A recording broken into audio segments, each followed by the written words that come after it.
Bonjour à toutes et à tous et bienvenue dans ce Smart Impact, l'émission de la transformation environnementale et sociétale de notre économie. Et voici le sommaire du jour. Mon invité, c'est Maxime Gransart, le directeur général adjoint de Technicoflore Parfum, maison de composition de parfums française et indépendante qui vient de lancer un outil d'éco-conception et d'évaluation des formules de parfums. Pour notre débat, on parlera de Citizen 6, le premier fonds indépendant de contrat à impact, ces partenariats publics-privés destinés à financer des projets sociaux et environnementaux. Et puis dans notre rubrique consacrée, vous le savez, aux startups éco-responsables, on va découvrir ensemble Vépluche et ses solutions pour transformer nos déchets végétaux en terreau. Voilà pour les titres, on a 30 minutes pour les développer, enfin 28 minutes si vous voulez être précis, c'est parti.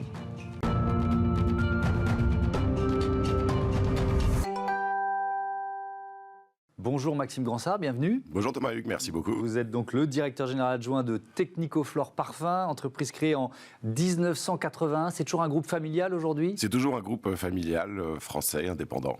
Et donc votre métier, c'est le parfum pour les autres, c'est ça ? Vous créez des formules ? Exactement. Notre métier, c'est de créer des parfums pour les marques, pour toute catégorie de produits, pour évidemment des eaux de toilette, qui est la première catégorie à laquelle les gens pensent, mais aussi les produits cosmétiques, les produits d'entretien, les produits d'ambiance, les bougies, les capillas, la détergence, voilà, tout ce qui contient un parfum est susceptible de venir de chez nous. Et alors, qui sont vos clients ? Toutes les grandes marques des secteurs Toutes les grandes marques de ces différents secteurs, aussi des marques de niche, voilà, tout type de marque sur tout type de catégorie.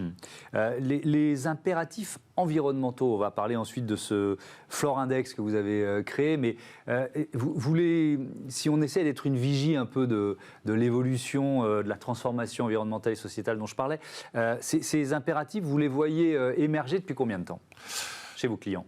Alors, chez nos clients, il y a une vraie demande depuis 2-3 ans. Ouais. Chez Technicoflore, nous sommes engagés, parce que nous nous considérons comme une société engagée, depuis une quinzaine d'années. Et on constate vraiment depuis 2-3 ans une évolution dans les attentes des consommateurs, qui aujourd'hui sont en attente de transparence. N'ont plus envie de faire de compromis entre la notion de responsable d'un côté et puis la créativité, la qualité des produits de l'autre. Aujourd'hui, ils veulent acheter responsable et de qualité. Et donc, il y a une vraie mobilisation aujourd'hui à avoir pour pouvoir leur permettre d'aller vers ce type de produit. Mais oui, c'est d'autant plus quand on parle de produits d'hygiène ou de beauté, de cosmétiques, enfin en contact avec le corps. Enfin, cet impératif de transparence, quelle forme ça prend aujourd'hui finalement ? C'est savoir ce qu'on a dans les produits qu'on utilise. Aujourd'hui, c'est être capable de fournir aux consommateurs des informations concrètes, quantitatives, sur ce qu'ils achètent. Dans le dernier rapport Greenflex, il est indiqué que 84% des consommateurs ont besoin de preuves sur les allégations des marques. Et aujourd'hui, c'est notre rôle aussi de pouvoir fournir ce type de preuves et d'allégations. Et donc, vous avez créé ce nouvel outil qui s'appelle Flore Index. De quoi il s'agit ? Alors, Flore Index, c'est un outil de mesure de l'impact environnemental et sociétal de nos formules de parfum, qui a plusieurs objectifs. Les principaux sont de pouvoir mesurer l'impact environnemental de nos formules. Donc, pour ça, nous avons développé un outil basé sur du mesurable et du quantifiable, de façon à éviter toute notion de greenwashing. Bien sûr. Et qui mesure l'impact environnemental de nos formules tout au long du stade de développement de ces parfums. Ça démarre par le sourcing des matières premières jusqu'à la fin de vie de nos parfums. C'est construit selon 3 grandes étapes qui sont mesurées par 8 indicateurs, eux-mêmes quantifiés par 38 critères, ce qui fait aujourd'hui que c'est l'outil le plus complexe et le plus robuste qui existe. Qui le certifie ? C'est un organisme indépendant, extérieur ? Comment ça ? Alors c'est la grande première et c'est une vraie première mondiale dans notre industrie, c'est que cet outil a été validé par AFNOR Certification, qui a validé la robustesse, la transparence et la pertinence de l'outil. Et la vraie grande nouveauté, c'est que du coup ça va permettre aux marques de pouvoir, pour la première fois, revendiquer la présence d'un parfum éco-conçu dans leurs produits. Mais alors, c'est une sorte de... On a tous en tête le Nutri-Score. C'est une sorte de Nutri-Score appliqué au parfum, exactement, c'est une avec sorte une de note de... Avec une note de A à E. Ok, donc c'est pareil. C'est exactement la même chose. Et ça vraiment, ça donne aux consommateurs les informations sur les notions d'éco-conception du parfum. c'est évidemment pas obligatoire, mais vous pensez qu'il va y avoir une sorte de concurrence ou d'émulation entre les marques pour afficher le meilleur le meilleur Florindex? Oui, je pense que les marques vont aller de toute façon vers ce type d'outils. Ouais. C'est déjà le cas. Est-ce que c'était, pardon de vous interrompre, est-ce qu'elles vous l'ont demandé ou est-ce que c'est vous qui vous êtes dit il faut y aller parce qu'on est une entreprise engagée? Non, c'est une démarche proactive de notre part. Ouais. Alors nous nous sommes rendus compte aussi que les marques, elles avaient du mal à avoir des informations sur les parfums. Et donc c'était notre rôle d'aller vers ce type d'outil, qui est aussi un outil d'amélioration continue, puisque ça permet aux parfumeurs, lorsqu'ils créent la formule, de savoir sur quel levier ils peuvent jouer pour aller vers ces notions d'éco-création. Ouais. Ça va inciter aussi nos fournisseurs de matières premières à nous donner de plus en plus de data sur les matières premières et d'aller vers plus de transparence. Et ça va, comme vous le disiez, inciter les marques à utiliser ces outils et à aller vers plus d'éco-responsabilité. Oui, parce que c'est toujours en creux. C'est-à-dire que celles qui ne l'auront pas affiché seront soupçonnées d'être moins éco-responsables que les autres. Exactement. Alors les marques l'utilisent pour des raisons diverses. Certaines l'utilisent par conviction ou par engagement. Bien sûr. D'autres marques aujourd'hui nous demandent des parfums éco-conçus parce que c'est dans leur ADN. Oui. Et puis d'autres pour des questions business. C'est une demande des consommateurs. Pour un avantage concurrentiel aussi, mais finalement, peu importe la raison de l'utilisation. Ce qui est important, c'est que les marques l'utilisent. Ouais. Alors, je voudrais qu'on rentre un peu dans le détail des critères. Par exemple, le poids des matières premières responsables. Alors, oui. C'est quoi une matière première responsable dans un métier comme le vôtre?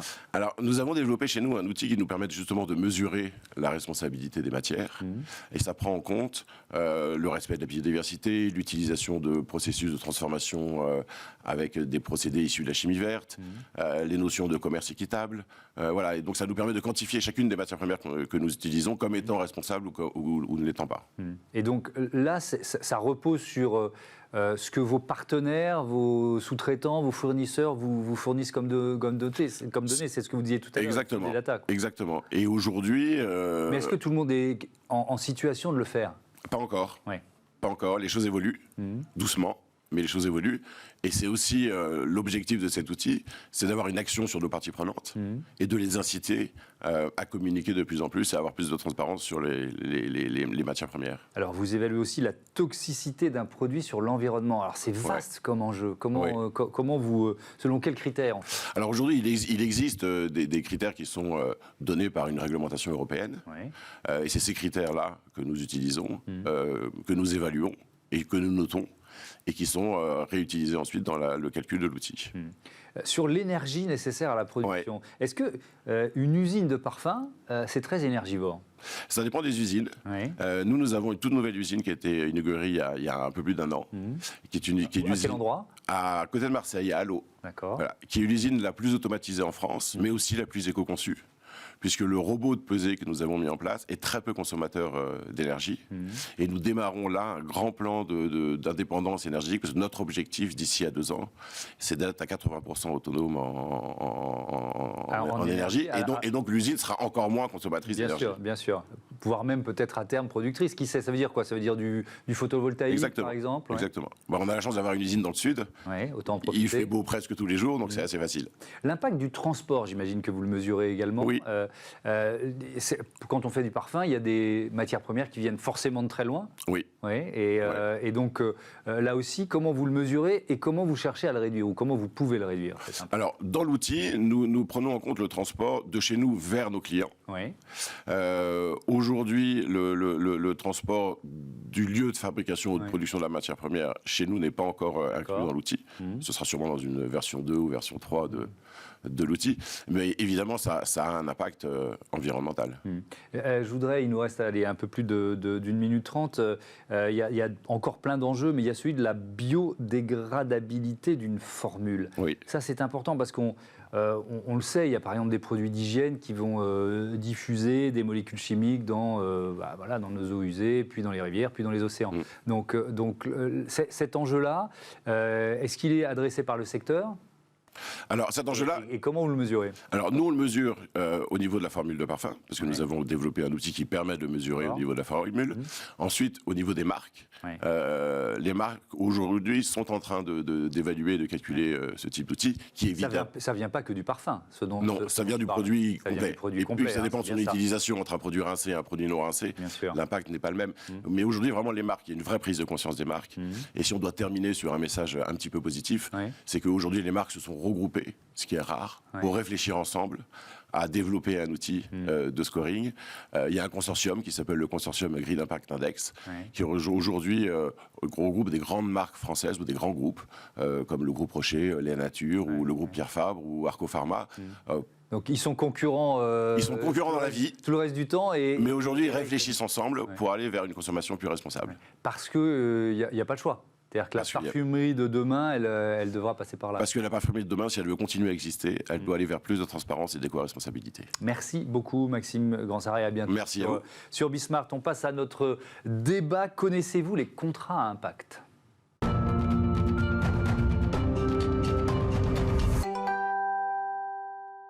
Le débat de Smart Impact, je vous présente tout de suite mes invités. Laurence Meignery, bonjour, bienvenue. Bonjour. Vous êtes la cofondatrice de Citizen Capital. À vos côtés, Marion de la Patelière, bonjour. Bonjour. Bienvenue à vous aussi. Cofondatrice de SB Factory.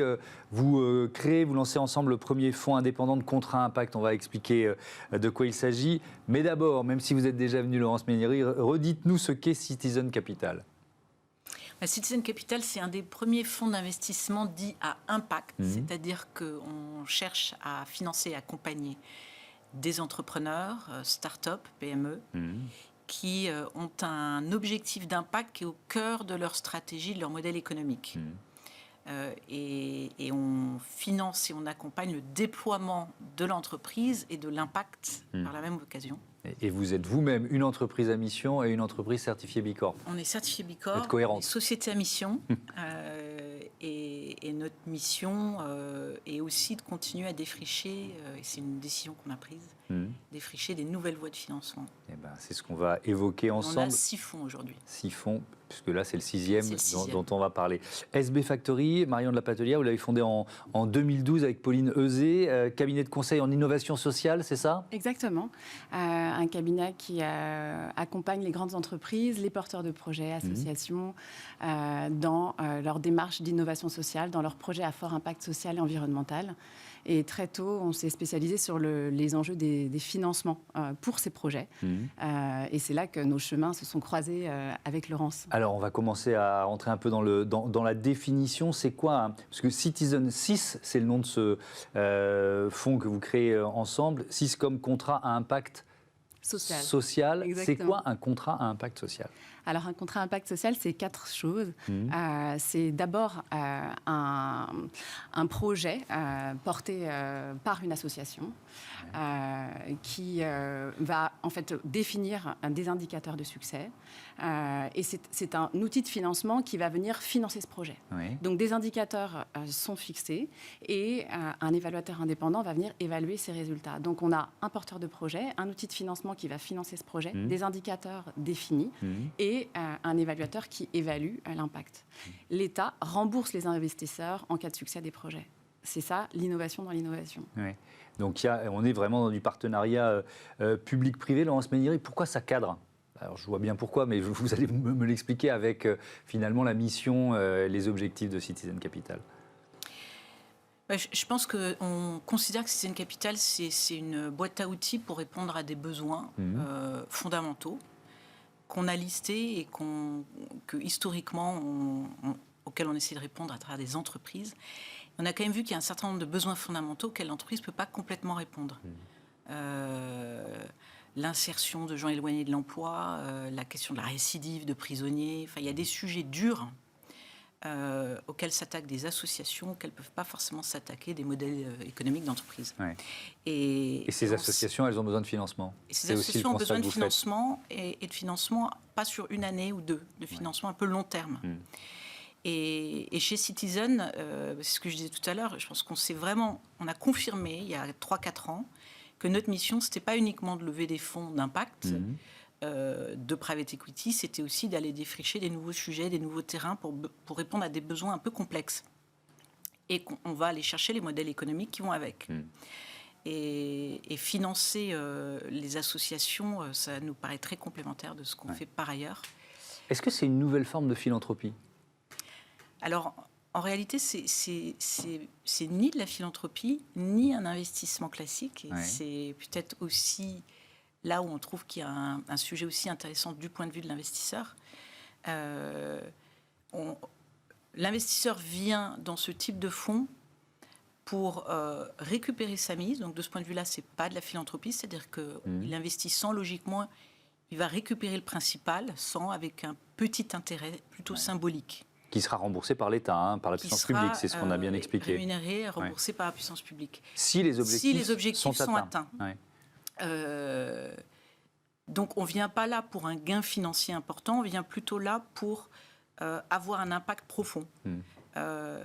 Et à côté par exemple, de démarches de philanthropie, ça permet quand même de recycler un investissement plusieurs fois, puisque vous pouvez récupérer l'argent et le réinvestir dans des projets à très fort impact social ou environnemental. Et donc, vous avez une efficacité d'impact de l'euro investi qui est potentiellement très forte. Marion de la Patelière, le fonds est doté de 14 millions d'euros. Il y a déjà des projets sur lesquels vous travaillez, j'imagine que oui, des associations qui sont venues toquer à la porte. Tout à fait. Alors, les associations beaucoup d'associations ont monté des projets. L'État a d'abord le rôle de faire une sorte de présélection. Il appelle en fait les porteurs de projets sur des thématiques données. Donc, le ministère du Travail sur le sujet de l'innovation dans l'emploi, l'égalité des chances pour le ministère de l'économie, ou encore l'ADEME pour tous les enjeux d'économie circulaire, de lutte contre le gaspillage. Donc ça va être les trois grandes thématiques qui ont été appelés et énoncés, pour lesquels il y a eu pas mal de porteurs de projets qui ont répondu. Et nous, dans ce volume de projets, on commence à sélectionner, on passe en comité d'investissement des projets. Donc certains portent, par exemple, une association qui est basée à Marseille qui s'appelle La Belle Vie, porte sur l'idée de promouvoir la transition écologique dans les crèches et d'aider à réduire l'impact environnemental de ces structures. Il y a eu le rapport de l'IGAS cette semaine sur l'enjeu très fort de ce qui se passe dans les crèches. Finalement, elles ont assez peu de temps pour se former à ces enjeux. Il y a besoin de pédagogie, il y a besoin de formation, de compréhension et d'outils pour mettre les crèches finalement dans le mouvement de la transition écologique, pour le bien-être des personnes, pas seulement pour la réduction des consommations d'eau et d'électricité, qui sont des indicateurs de ce fameux contrat impact que porte cette association.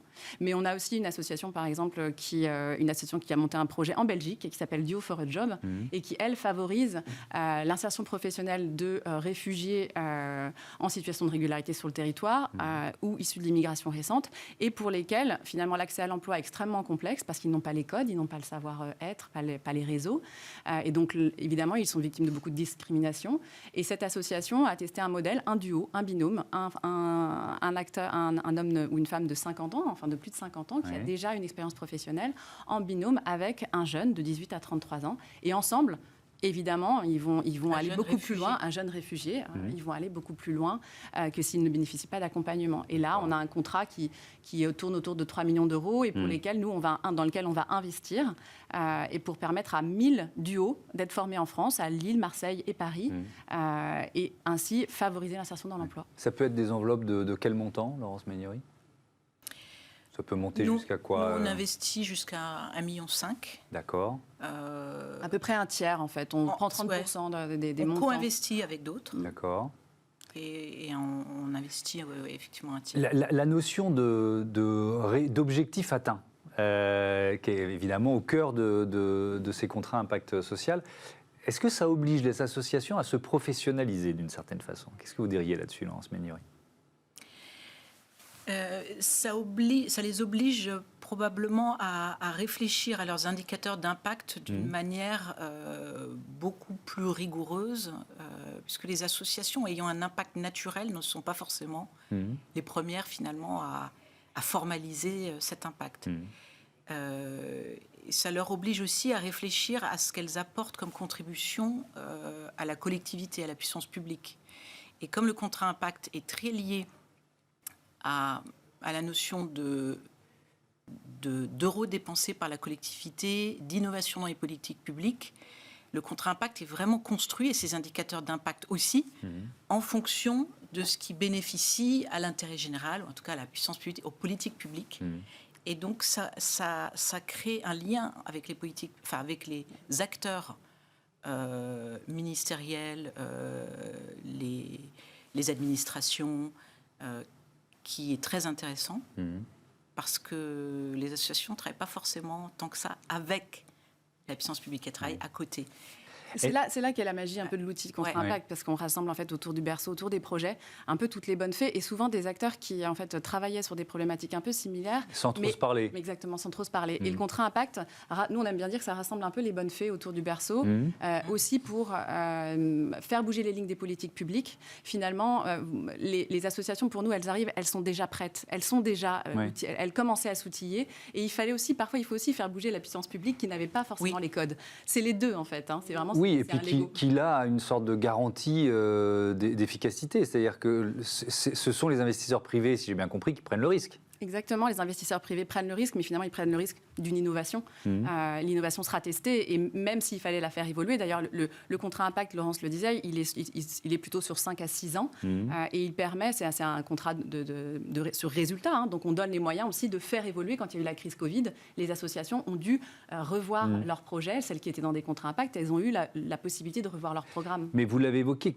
comment c'est évalué? C'est-à-dire, ce sont des organismes indépendants qui évaluent la réussite et le fait que ces objectifs soient atteints. Absolument. Un point très important, l'évaluation d'impact, elle s'inscrit dans la continuité de l'évaluation des politiques publiques qui est déjà existante, mais des cabinets indépendants se sont finalement constitués sur cette idée d'accompagner les porteurs de projets de contrat impact dans l'évaluation. Mais si vous avez une problématique sur la santé ou sur l'éducation ou sur l'environnement, évidemment, il faut des expertises très différentes, et ces cabinets apportent cette expertise à un endroit où effectivement il faut une connaissance très précise de l'euro investi et de l'euro économisé. Un dernier mot, Laurence Méniori, vous l'avez évoqué là aussi, mais je voudrais qu'on insiste. Pour un investisseur privé, l'idée, ça va être évidemment de récupérer son argent, on l'a bien compris, et ensuite de le réinvestir. C'est-à-dire que là aussi, on parle d'un temps long. Alors nous, on parle de préservation du capital. C'est-à-dire que la philanthropie, c'est un don. Dans la plupart des actions d'investissement, on attend un retour. Là, on est plutôt dans un objectif de préserver ce qu'on a investi. Chacun est évidemment libre d'utiliser... Oui, de réutiliser à la fin d'un processus ailleurs, cet argent. Mais parmi les gens qui sont à bord avec nous, il y a le Fonds européen d'investissement, il y a la Société Générale, qui sont des institutionnels, donc qui ont une démarche plutôt de structurer le marché et de faire qu'un marché existe, parce qu'on est quand même au tout début de quelque chose. Ça a à peine 10 ans au niveau mondial, ce type de dispositif. Et on a aussi des fondations et des entrepreneurs. Et c'est plutôt ces acteurs-là qui, pour moi, ont vocation à grandir au sein de ce type d'approche, qui sont dans cet objectif de la bonne utilisation de l'argent investi pour avoir un impact maximal. Merci beaucoup, merci à toutes les deux d'être venues nous présenter ces contrats à impact social. Je vous dis à bientôt sur Bismart. C'est l'heure de notre rubrique Start-up éco-responsable, évidemment.